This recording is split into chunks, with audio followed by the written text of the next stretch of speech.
Now, from Indiana's most watched news station. Masked robbers jump across the counter at a Cumberland restaurant and force a high school senior to the ground. I was just hoping I wasn't gonna die. I was just hoping I wasn't gonna get shot. Tonight, the new warning police have for these thieves. House 27 is the busiest Indianapolis firehouse in the city. You can go from planning your meal or cleaning the bathrooms to being on a house fire within about 4 minutes. Tonight, Fox 59 goes behind the badge to show you a day in the life of an Indianapolis firefighter. Very cold night and a foggy one too. Freezing fog is in the forecast. I'll let you know when this weather will finally brighten up and when the temperatures will warm up coming up. And there's a special purpose behind this Christmas tree in Boone County. How it's honoring those who made the ultimate sacrifice. Now on Fox 59 News at 10. And we start tonight with breaking news. A Dollar General customer shot and killed in Cumberland tonight. Authorities say it all happened during an armed robbery. Thanks for joining us tonight at 10. I'm Dan Spieler. And I'm Tanae Howard. This shooting happened at the Dollar General on East Washington Street. And now, as you can see, this is right down the street from where a Pizza King was also robbed on Friday. Yeah, right next door. Fox 59's Lindsay Eaton is live in Cumberland tonight. Lindsay, what are you hearing from the police at this hour? Yes, we just got on scene here, and this is the closest police are letting us to the scene. I'm going to step out of the way and just give you a look here. Still a very developing scene out here. This is what we know so far. Around 7:45 tonight, police were called to this Dollar General in Cumberland for an attempted robbery. Officials have confirmed just about 10 minutes ago a customer was shot and killed during this attempted robbery. We are still waiting on word from police of any arrests and how many suspects were involved. Now, this scene is off of East Washington Street here in Cumberland, and I was just out here earlier tonight covering an armed robbery that happened at the Pizza King on Friday night. And just to give you an idea, if you look over my shoulder, this Dollar General is right next door to this Pizza King. Now, in that armed robbery, the victim in that armed robbery was a teenage girl, and those suspects were caught on camera. I really just wanted to run away. I was just hoping I wasn't gonna die. Armed robbers caught on camera, one after another after another. The three thieves jumped right over the front counter with guns drawn. They had their finger on the trigger. They were ready to go. If I was not gonna follow their instructions, they were ready to shoot. 17-year-old Grace was one of the two employees inside the Cumberland Pizza King Friday night. This robbery happened 15 minutes before closing time. Grace says she was forced to the ground, and the thieves made it clear they wanted cash. He came over to me and he pointed the gun at me and had his hand on my back and the gun to my back. The video shows the other employee opening the cash register for the robbers, and they clean it out. They were wearing gloves and hid their faces. They even go to the kitchen and the office looking for more money. I didn't even get the tips for that night because they took them. This robbery wasn't a quick hit. They were inside the restaurant for nearly 3 minutes. Police are certain these thieves have done this before. They were definitely comfortable in doing this, and they've unfortunately probably succeeded a lot more than they have failed. So far this year, there have been 26 business robberies reported in Cumberland. That's more than double the amount last year. Investigators know these three are tied to a bigger ring, possibly connected to several other thefts, including the robberies that happened at this Speedway gas station last month. It was hit twice within 9 days. We're onto them. We do know who they are. It's just a matter of time before they're picked up. Police want these criminals off the streets, and this teenager wants them to realize they're putting innocent people in danger. We're human beings too, and we don't deserve this. Here's another live look at the scene here. Again, this is at the Dollar General off East Washington Street. Again, officials have confirmed a customer was shot and killed during an attempted robbery. We are still waiting on an update from IMPD. As soon as we get that information, of course, we're going to bring it to you. For now, we're live in Cumberland. Lindsay Eaton, back to you. All right, thank you, Lindsay. So in response to these robberies, Cumberland PD not only has stepped up patrols, they've also switched the times of the shift changes and added some extra officers to certain shifts. They're trying to make sure their patrols are not routine, just in case these robbers are watching. We'll get you back to Cumberland as more breaking news develops tonight. Right now, let's turn to our forecast with some thick fog in some places tonight here in central Indiana. See a couple of those images here. You're taking a look at our live camera overlooking downtown Indianapolis.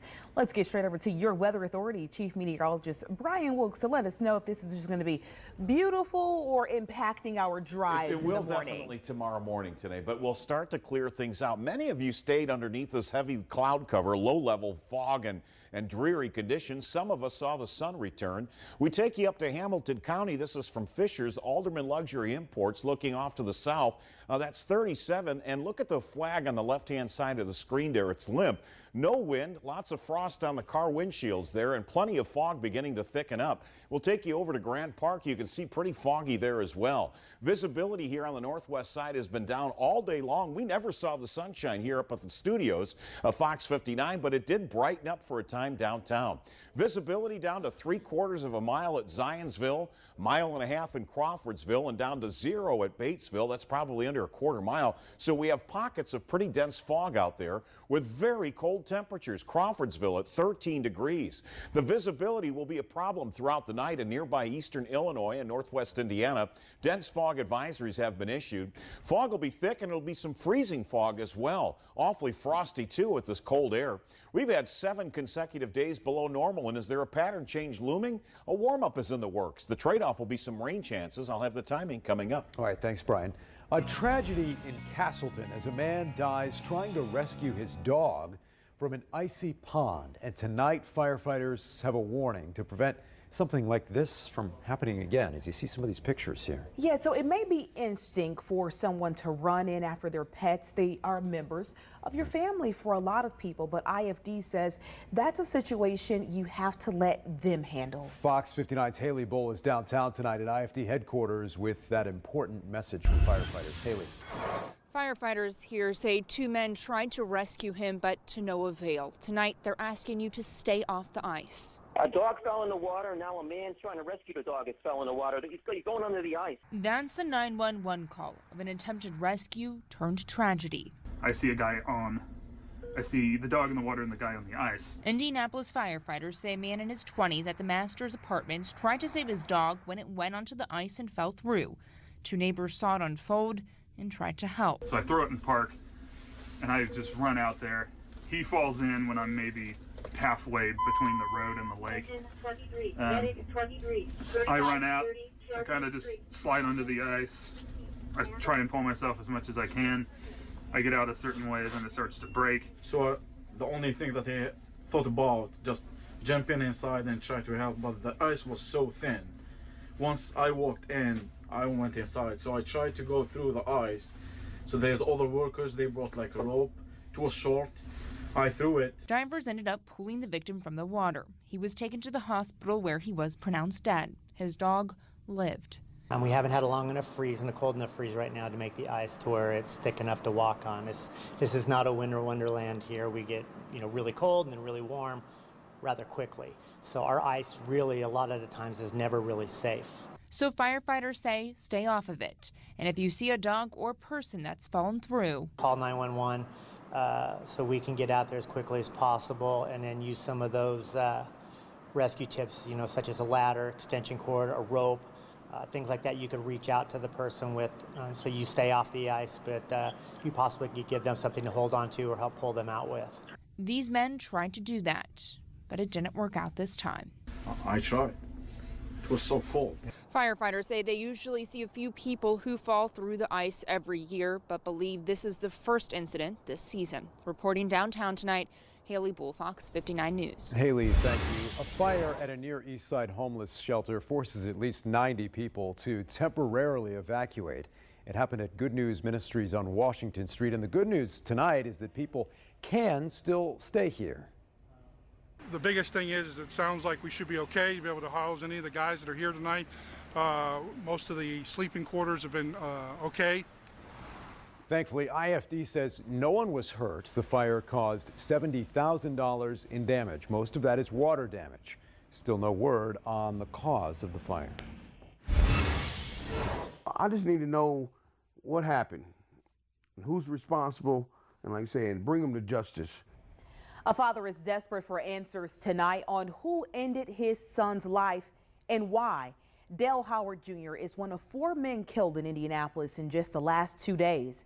None of them are connected, but all of the families want justice. The latest of these killings happened this morning in an alley on Walnut Street. That killing brings the murder total to 151. That's the exact same number the city saw on this date last year. Investigators need your help in each of these 4 cases. A death is still a death. A murder is still a murder, and it's something that will not be tolerated. No arrests have been made. If you know anything that could help solve these cases, please give Crime Stoppers a call. New developments tonight on the death of a man in Kokomo. Police need your help figuring out why Keith Jewell was killed over the weekend. They want anyone with home surveillance cameras in this area of 400 West Monroe and 1000 North Lindsay to check their cameras from 3 to 5 a.m. yesterday. That shooting happened just a block away from a location where another man was shot. Police found the car that was stolen from the victim in this case, but they didn't find anyone inside. Police have not said if these 2 shootings are connected. Well, a shooting at a North Side Walmart sends a teenager to the hospital. Now police need your help figuring out what happened here.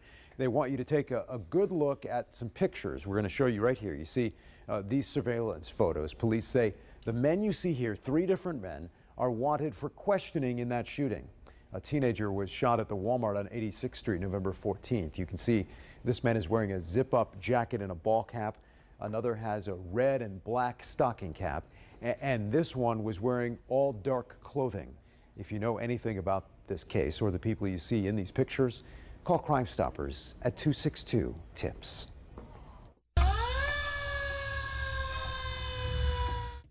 Indianapolis firefighters put their lives on the line every day. Tonight, Fox 59 takes you behind the badge to see a day in the life of these heroes.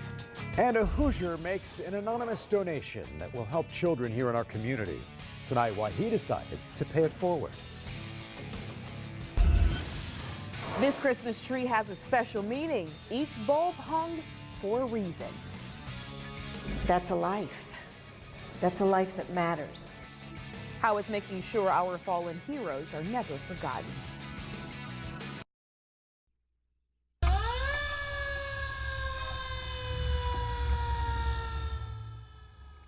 Well, they are some of Indianapolis's bravest first responders running into burning buildings while others run out.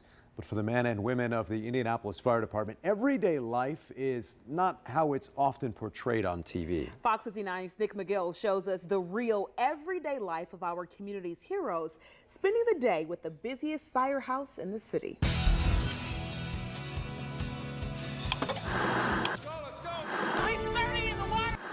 On primetime TV. Shows like 911 give viewers a so-called glimpse into the chaotic, if not overly dramatic, life of first responders. It's good TV. But here, on the east side of Indianapolis, the life of first responders is different. Less explosive, but perhaps more meaningful. And I think it's the first job in my life where my alarm goes off in the morning and I'm like, hop out of bed and you're like, I get to go to work.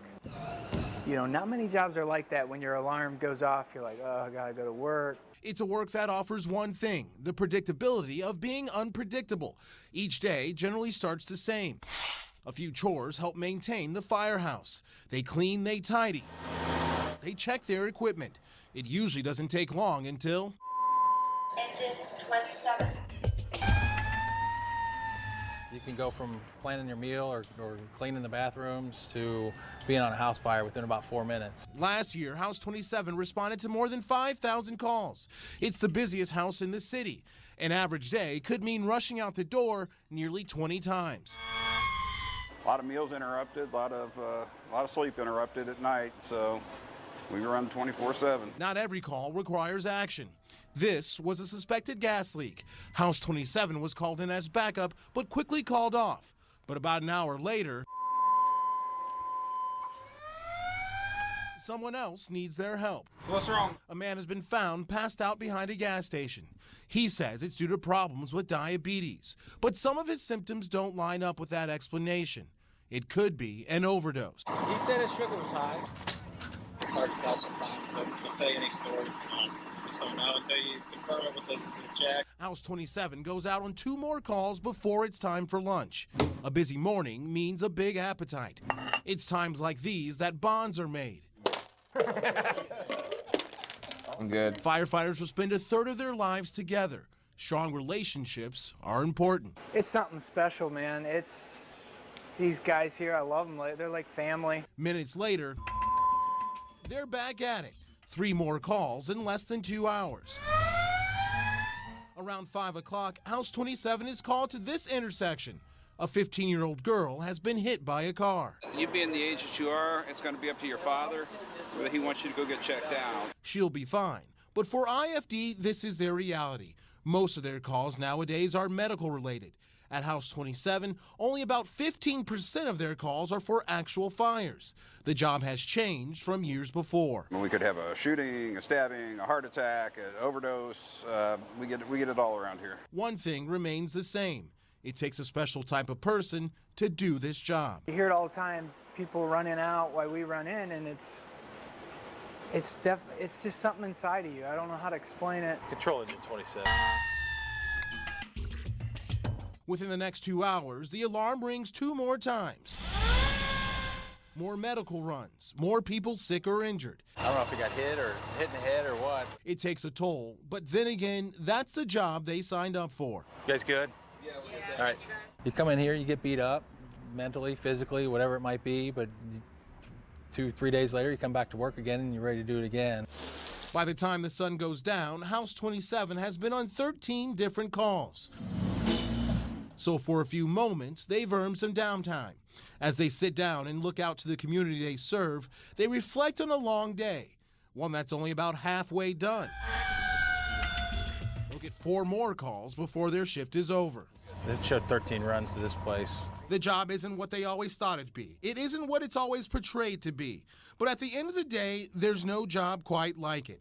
What they do matters. It matters to who they serve. It matters to them. And if you ask any one of them, they'll tell you the same thing. Best job ever. Best job ever, absolutely. I don't know how I could do anything else. We thank them for what they do every day. Well, House 27 is still on track to be the busiest firehouse in the city. They'll be nearing last year's mark of 5,000 total runs. Very cool. All right, welcoming the crew members of the newest USS Indianapolis. For the first time in more than 70 years, both the USS Indiana and Indianapolis are sailing together. It's the 4th USS Indianapolis to be commissioned in history. And tonight, Hoosiers were invited to meet some of the crew representing our capital city at sea. The sailors serving on board know how much the ship means to this city and to our country. We've received such incredible love and support from the people of Indianapolis and Indiana. Every time we come here, the outpouring's been incredible, and we're just so honored to take your ship back out to sea. The crew is currently going through training in Florida, including classes, tests, and simulation in order to bring the ship to life. They're hoping to take delivery next summer. A pregnant Indiana teenager is found murdered. The connection between her and the 16-year-old accused of killing her. And 2 men escaped after being crushed by a semi-truck. There is a purpose for your life. You do have a reason to be living. And tonight, the warning, they say, led them to safety. It was one of them things I didn't think it'd happen around here.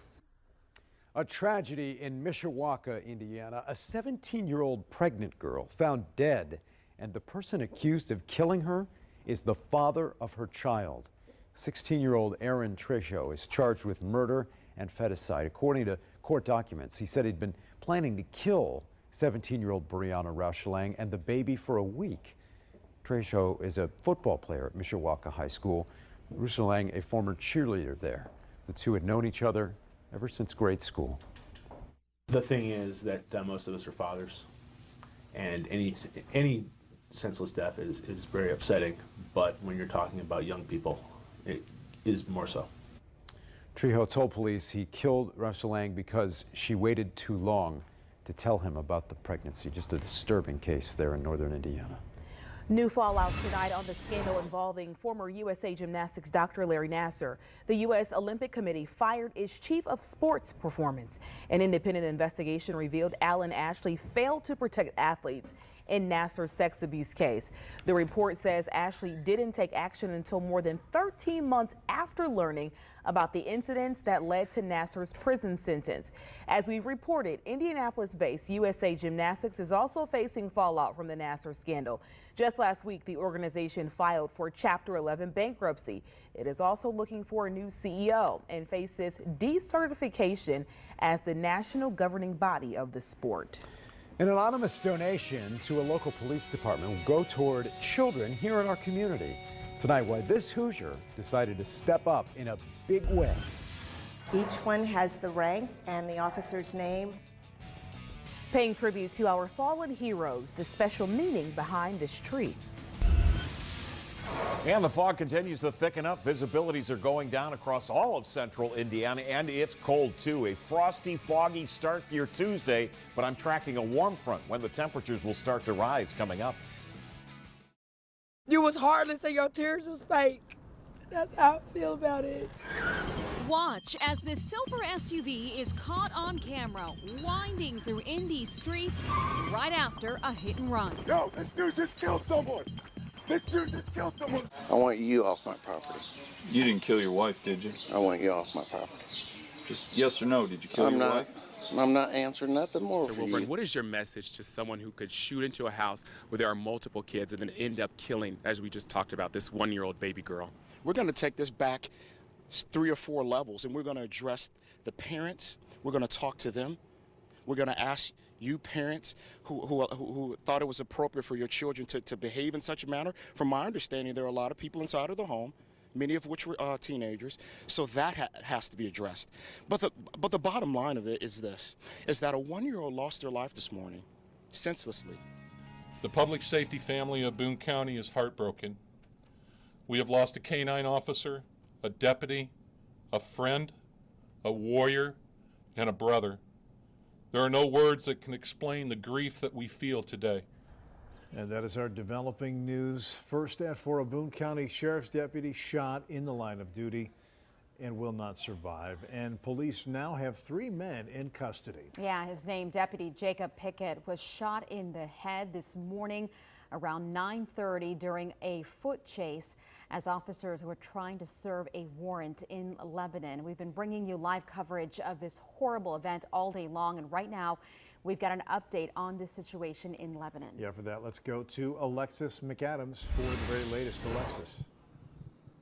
That's right, Ray. We're learning more about the person who shot and killed that 30-year-old Boone County deputy this morning. That's 21-year-old Anthony Baumgart. Investigators tell us this is still active and ongoing, but this is what we know so far. Let's take a look now at some of the video we shot throughout the day as we've been covering this horrible tragedy unfolding here in Boone County.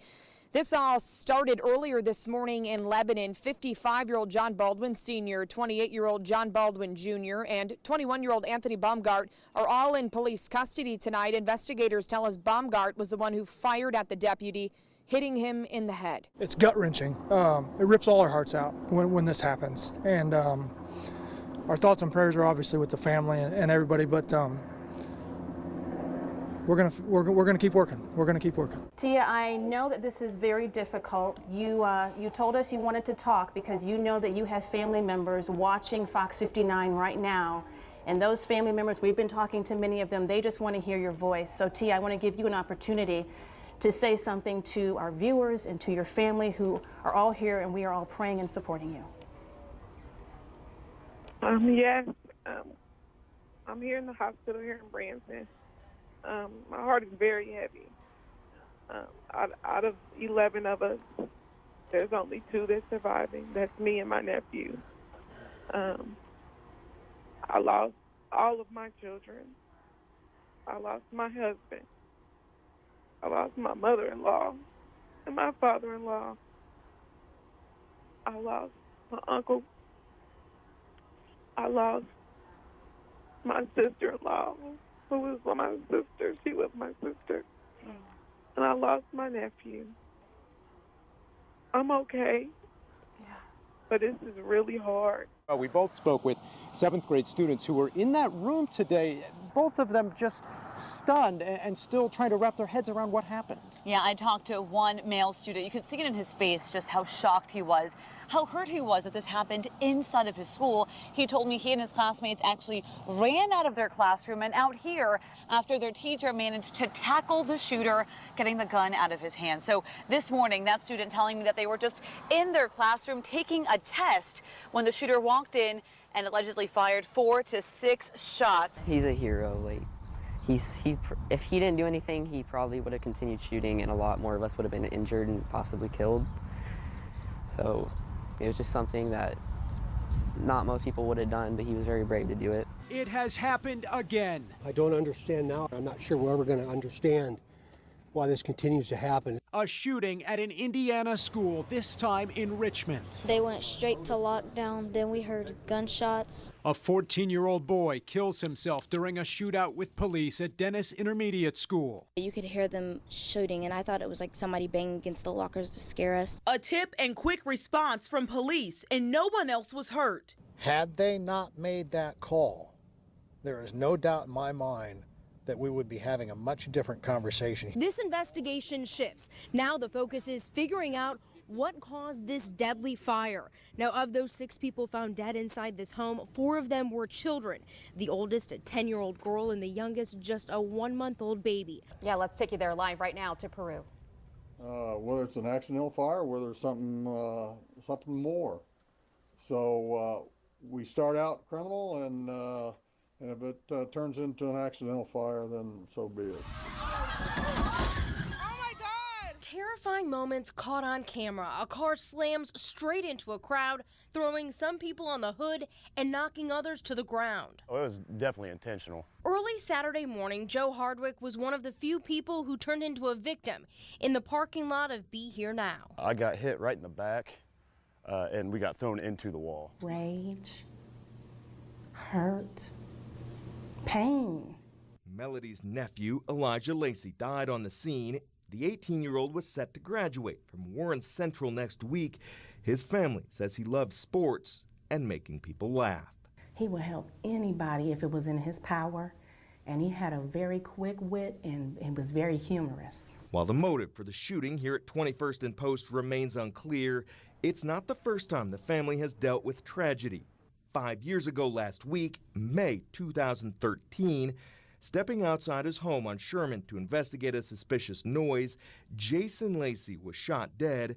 Grainy surveillance video showed the suspects who lured Jason out of his home.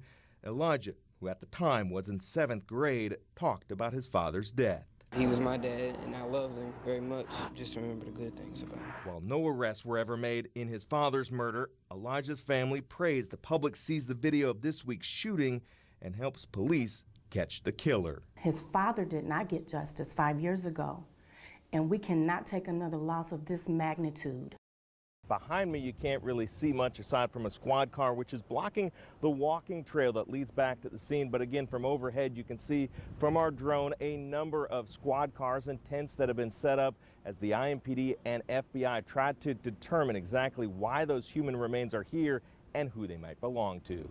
Call us. Police need a break. Did you have anything to do with the murders in Indiana? Like the one they got last fall when Colorado police arrested an Indiana man named Daniel Nations for threatening hikers with a hatchet. I'm not sure anybody. Even state police's top boss, Doug Carter, could not believe the resemblance to the sketch of the Delphi killer. He seemed like the logical person. He looked like him, right? I feel differently about that now based upon what we know about him.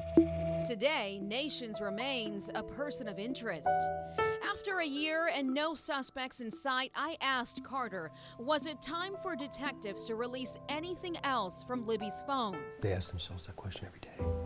That's why we've had a couple peer reviews done up there too. We have released at this point what we think is relevant to finding that individual. Do you think this guy just walked away? Likely. Walked a certain distance, yes. Okay. Yeah. We don't have any indication that he was close by where he parked a vehicle because we don't have any information on the vehicle. What they do have, Carter feels, is enough. He believes someone out there knows right now who this killer is. What would you want to say to them? Trust me. Trust us. please, please, please trust us.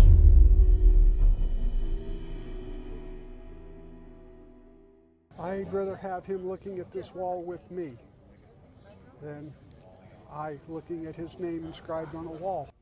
Emotional words tonight from the father of fallen Southport Police Lieutenant Aaron Allen.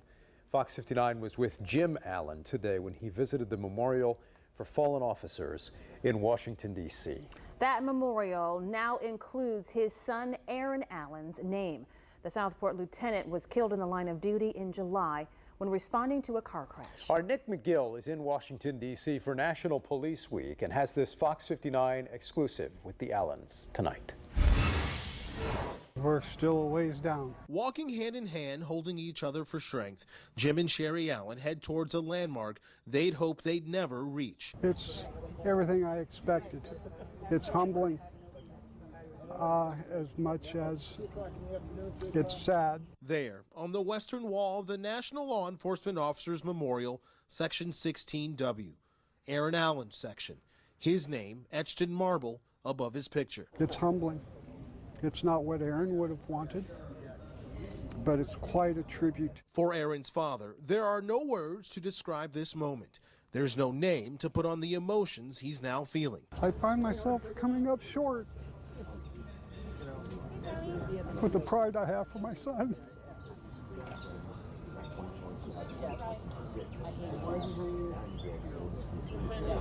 I'm very honored to say I'm his father. Of course, if they had the choice, Jim and Sherry wouldn't be staring down at Aaron's name. Aaron would be here with them. They'd be visiting this memorial together, paying tribute to other fallen heroes. But Jim doesn't have that choice, like many of the people who come here. Now all they can do is put pencil to paper and take comfort in knowing Aaron's name and dedication will never be forgotten. I stayed up many nights 40 years ago just trying to find out what I wanted to name my first son. And Aaron means strength. I hope he continues to give it back to me.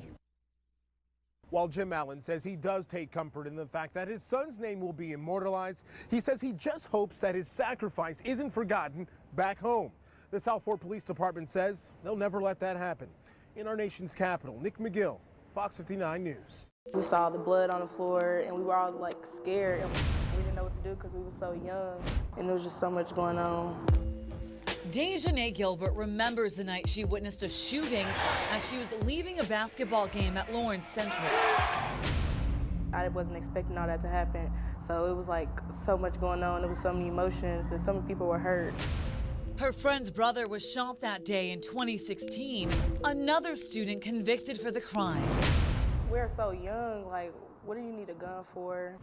As our Fox 59 investigation found, there were 56 reported incidents of students bringing guns to school last year, 28 of those in Marion County.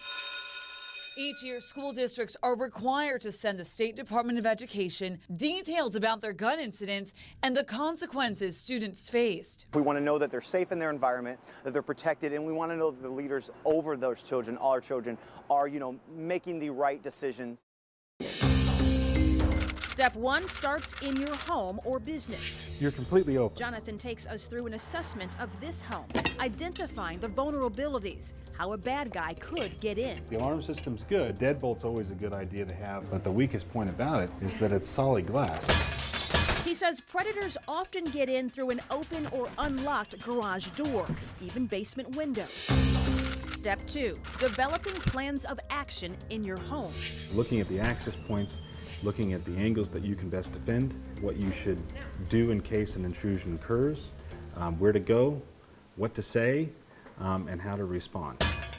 Learning how to respond includes identifying a safe room in your house and developing code words for your family and especially your children to identify in any emergency situation, whether home or away. Please, please, please, something that a bad guy wouldn't recognize as a code word, but something my daughter would mentally recognize as a code word.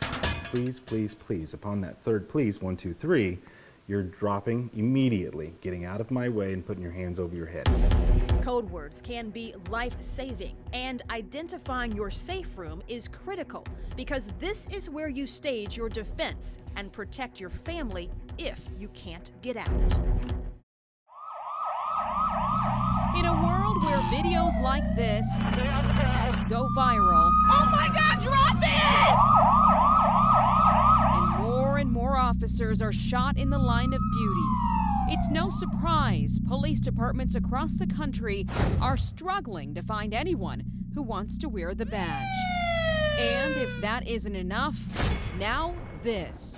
A Seattle skyline plastered on a billboard in Indianapolis. Seattle police ready to swoop in and steal our officers. Not everyone can do this work. I've said this multiple times. Every month, I sign off on people who just don't make it through. Seattle police tells us they'll be conducting lateral testing in Indianapolis all this week. That means they want to hire officers who are already on the job. So I wanted to find out what we're doing to stop the poaching. Listen to my conversation with IMPD Chief Brian Roach 5 weeks before Seattle's visit. What are you actively doing those same days? You know, it's not going to be a war, right? Why not? You're not going to be in the booth right next to them? So we'll have to talk about that. The sweetest soul you could ever meet. I took him everywhere. He was attached to my hip everywhere we went, even at home. Brayson Price was just 5 years old when he died.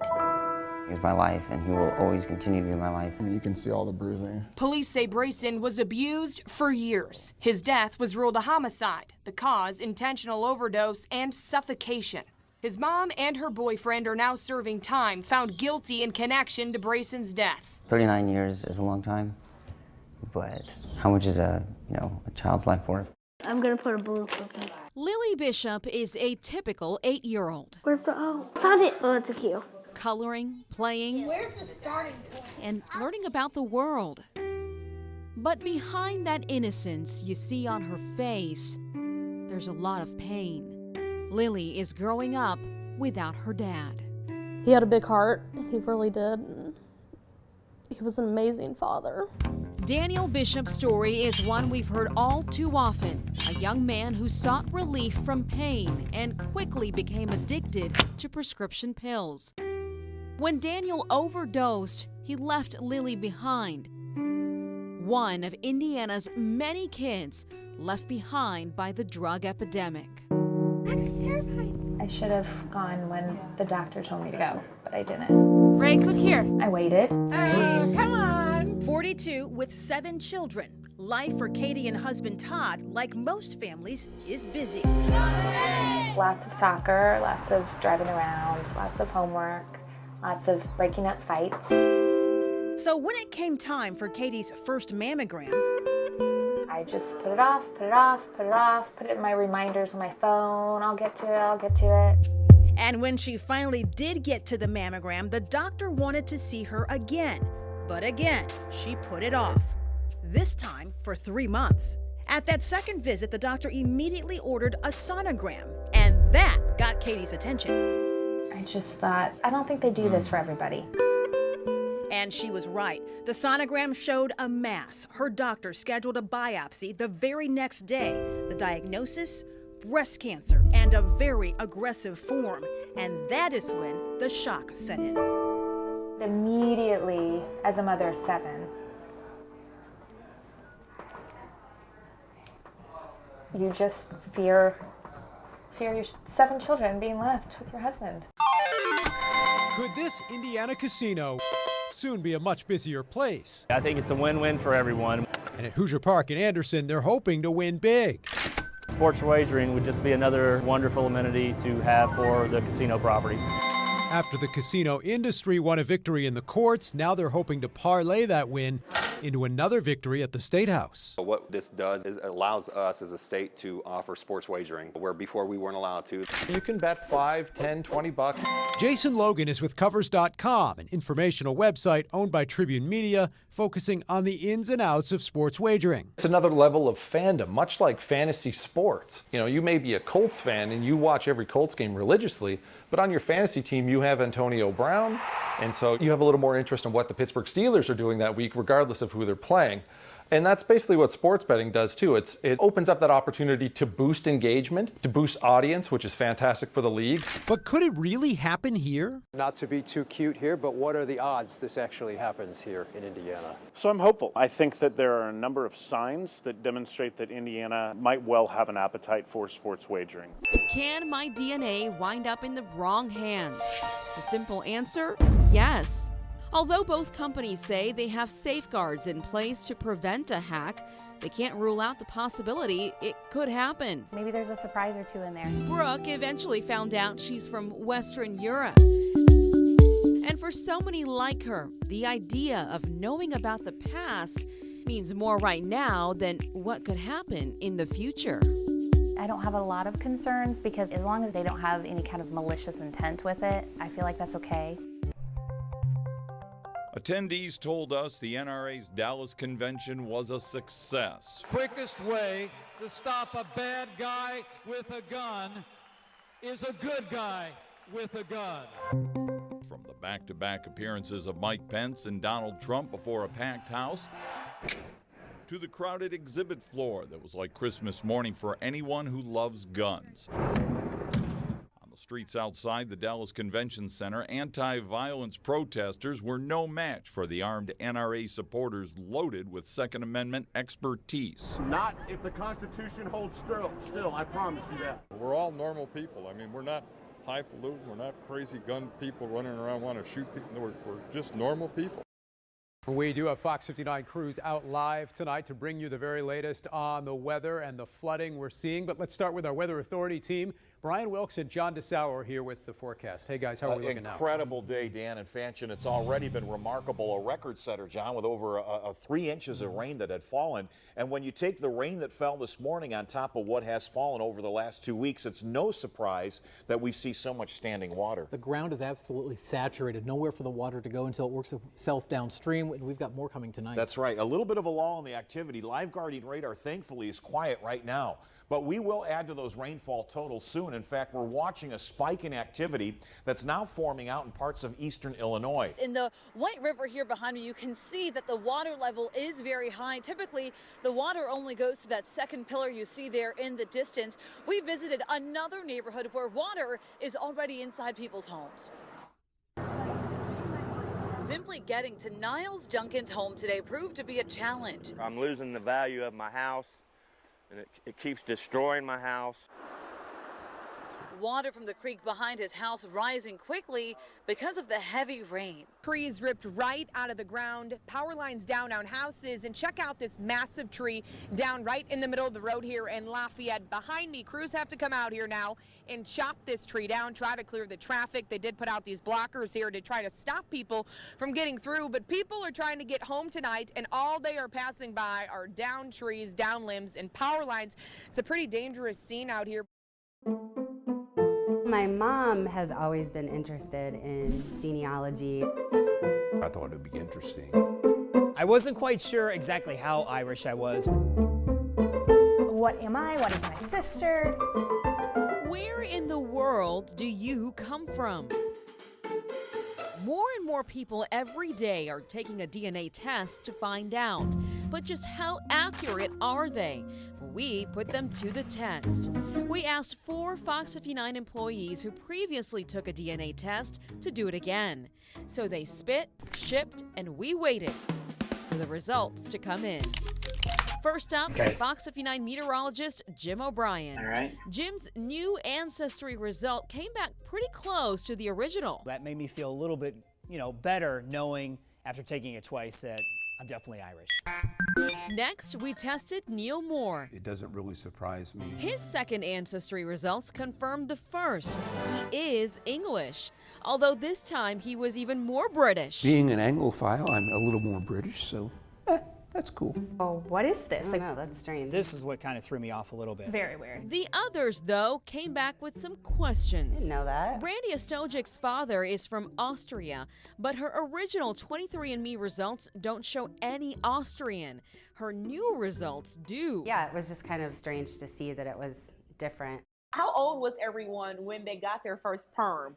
I was 8. Oh, I was much older. My mom would not. So I was at least 15. I would say probably about 8 or 9. And so what was that moment like of everybody discovering what their natural hair was? It's this crazy thing. Yeah. You don't know what's really a part of your identity. I was like, it's not as bad as I thought it would be. It was amazing to me that I had hair that would curl up. So what was that defining moment where you said, I'm going to embrace it as a professional woman? I'm walking in, rocking these curls. Most people don't look like you in the workplace. Once I was on my job site for at least a week, and people were coming up to me, first of all, wanting to touch my hair.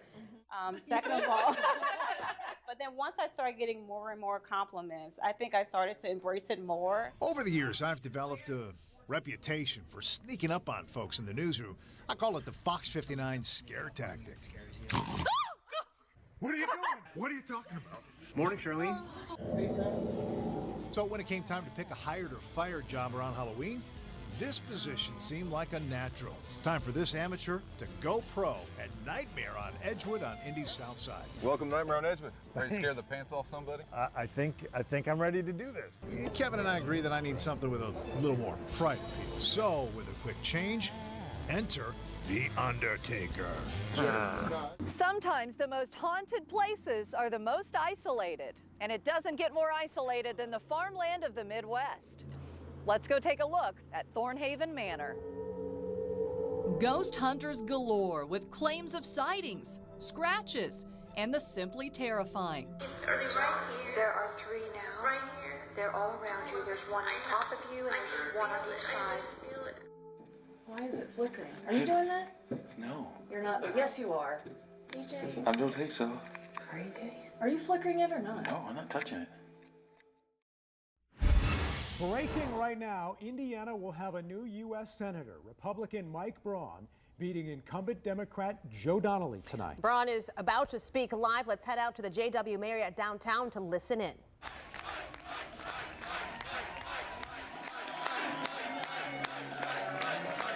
We've got team coverage tonight across central Indiana, waiting for those final results with reactions from both parties, from the candidates and from voters on this election night. Hello, everyone. Thanks for joining us tonight at 7 o'clock. I'm Dan Spieler. And I'm Fanchon Stinger. Thanks for joining us on this election evening. It is a busy night already, and we're going to be with you until the very end.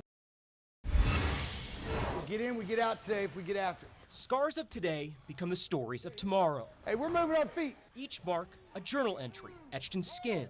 Time! Completely inescapable. We preach that all the time, that wrestling prepares you for life. Javon Ross is a 3-time All-American wrestler at Warren Central High School. Ross can beat anybody. Go! Undefeated in middle school. State ranked as a freshman for head coach Jim Tonte. He's one move away from putting everybody away. And one move from being lost forever. That moment permanently embedded just inches from his mind. The first thought was, man, the man upstairs has a plan for him. Second guy, second time! By May of this year, no one was sleeping on Ross. Everybody fears him. His eyes firmly set on winning the Disney Duels tournament in Florida. It's in Win magazine. It gets a lot of publicity in a lot of pubs. Some of the best high schoolers in the country, turning Disney's wide world of sports into their personal showcase. Ross had been twice. He was just a month away, dreaming of it. I was in my bed, just laying down, and I heard some car screeching. And as they were going down the street, they were shooting at the car behind them. The bullet goes flying through my window.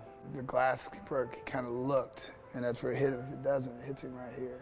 If I didn't turn around, the time would be probably in the back of my skull. The errant shot resting a hair from his brain, with his future inches from being lost. It kind of looked like almost like a cigarette burn. I mean, it was bleeding and it was raw. We only lived 6 beds away from the ambulance, so we drove there. The family thinking the wound came from the shattered window. There was a time when they had the IVs in both of his arms and they were burning, and Javon doesn't cry and he doesn't, tell you he's hurting. And to see the tears, streaming down the side of his face, and he was in pain. He laid in the hospital bed for 12 hours, the bullet still inside. It's a lot like him on the mat. There's nobody who can help you right now but you. Doctors choosing to remove the bullet the next day. The first day I was in the hospital, I was thinking about when I was gonna get back. No freebies here. That burning in his veins, pain in his forehead. It hurt to smile, it hurt to talk. Somehow invigorating him just weeks after his brush with death. I was jogging, I was running, I was getting up in the morning. My coaches found like a mask, headgear with a mask on it. So without my parents knowing, I just got into a little wrestling. And with just 2 days before Disney duels, 23 days from being shot, he was cleared to compete. If you'd have asked me on May 30th, I'd have told you there's just no way in heck this is gonna happen. I'm sitting on the edge of my seat. Ross, somehow walking to the mat in Florida. Basically, just wondering exactly if we're doing the right thing. His mask on, forehead still swollen. When you're wearing it, pretty hard to breathe. In the very first match, we're 3/4 way through the match, and he rips the mask off and throws it over towards me. Even though he's been cleared, I'm like, what if? He not only won, Oh yeah, he kept winning. more than one of them. Eventually seeing Ross encounter one of the toughest competitors in his weight class. I was getting nervous, I'm like, man, this is not going good. His opponent desperately trying to pin him. I was losing pretty bad. Down 13-3, 1 second to go. Out of anger, he just grabs the mouth open and just tries to rip it off backwards. The plastic pressing to his forehead as his body flops to the mat. Referees calling for disqualification. I wasn't gonna let the pain bother me in the match, because I just had to go. I was concerned where he was at emotionally. He bounced back, and bounced back well. After 3 weeks without training, without preparation, he left Florida nearly flawless. I think I went 7-1, 8-1, lost one match. His medal now left on his dresser as a daily reminder, with his scar a constant flashback. Forever symbolizing the story he lives to tell. He lives a couple thousand miles away from the Circle City. Let's find out. I came across this photo that looked like luck in a Civil War era, and I just thought that it was hilarious. That photo inspired what's now one of the most popular Twitter accounts on the NFL. Dearest Mother, I believe I have been blessed with more coins than stars in the sky. I shall buy you a new cabin in which to rest. Andrew. That first tweet in June 2016 got 8 retweets and 57 likes, a humble start that exploded.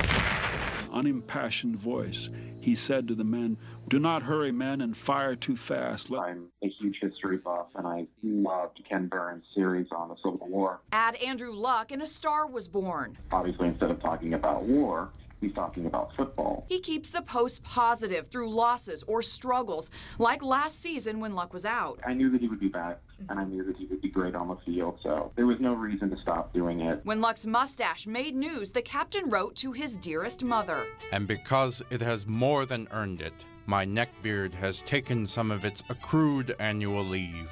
The days continue to brighten. Eating like the Colts isn't just about what you eat, but how much. A position like wide receiver, they might eat about 2,000 calories a day, whereas a lineman, they might eat close to 3,000. We have to order it by the pallet full, so we got in about $3,000 worth of breakfast sausage this morning. Now, if you think a pallet full sounds like a lot, that might last us a month.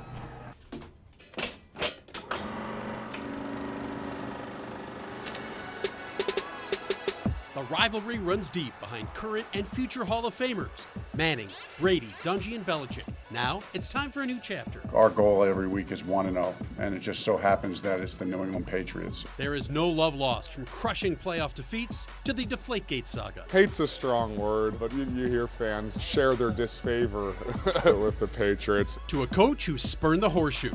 It's the Colts and Patriots, right here on Fox. The rivalry is back on. You are looking at Gillette Stadium, home of the two-time defending AFC champion New England Patriots, a house of horrors for the Colts, who've won there just twice in the last 10 meetings. Hello again, everyone. Welcome to the Colts Blue Zone, live from Georgia Street, along with Dave Griffiths. I'm Chris Widlick. Dave, it's just another edition of Colts Patriots in prime time, isn't it? Well, Colts GM Chris Ballard may have declared the rivalry to be back on. These fans here on Georgia Street don't think it is, but New Englanders will remind you, they've won 7 in a row in this rivalry. Amen. Seeing Emory's immediate impact, Coach Leonard wasted no time in a promotion. Pray where? Come on, we're call here. I said, Emory, you're not really a coach. And he kind of looked at me kind of funny, like, what are you talking about? I said, you're the GM. Up and up, cross crunch, hit. The first day of the more than week-long evaluation process of selecting the squad begins with an open audition in which the women learn a brand new routine that morning, then turn around a short time later and are judged in groups of 3 in front of a judging panel that includes former NFL cheerleaders, Colts staff, and even the players themselves.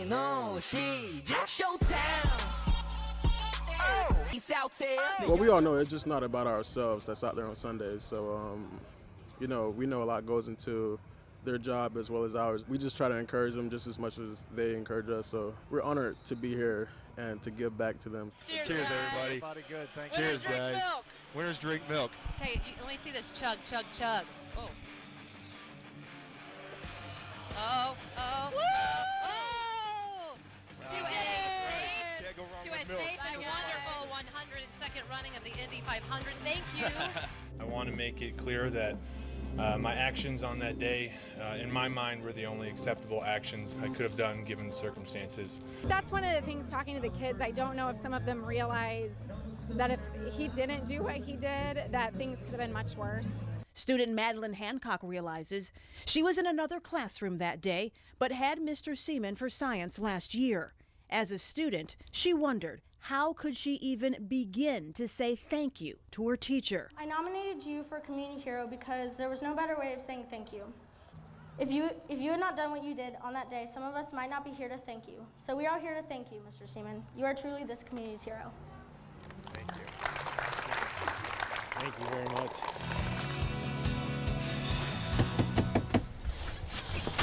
Hi, it's FOX59. Oh my God, it's really true. We're here. For Sonia Brown, it is still hard to wrap her head around. All of her medical debt is gone. $15,913.90. She's the latest Hoosier to get this letter in the mail telling her that FOX59 just paid off her medical bills. I said, oh my God, God is good. And I started crying, of course. It's emotional because her plight began nearly 10 years ago when Sonia says she got sick and went to the hospital. I couldn't drink nothing, I couldn't eat nothing. Everything came up. Sonia says she had gastroparesis, a stomach condition that can cause serious nausea and vomiting. She's doing a whole lot better today, but all that hospital testing ran up a pretty big bill. I couldn't do nothing about it. And she's not alone. Nearly 1 in every 4 Hoosiers in central Indiana has medical debt that's gone into collections. Here in New York. That's why FOX59 stepped in to help. We teamed up with RIP Medical Debt, a nonprofit that takes donations and buys up debt in the secondary debt market for pennies on the dollar. We donated $15,000, which turned into nearly $1.5 million in medical debt paid off. And that includes all of Sonia's medical debt. Here it is, y'all. It's true. Now she's got big plans. I might can purchase me a house one day instead of renting all the time. And she wants to pay it forward. If I can put $10 or $20 into the program, you can too.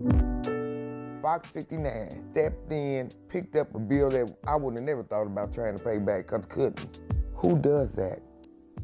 FOX59. Believe it. Anyone can jump in on helping us pay off medical debt. We donated $15,000, but even a small amount goes a long way. A simple $10 donation wipes out $1,000 of medical debt. All you have to do is go to fox59.com/medical debt for information on how you can donate. And again, if you get a white envelope in the mail that looks just like this, be sure to read the letter on how you can contact us. We want to share your story next.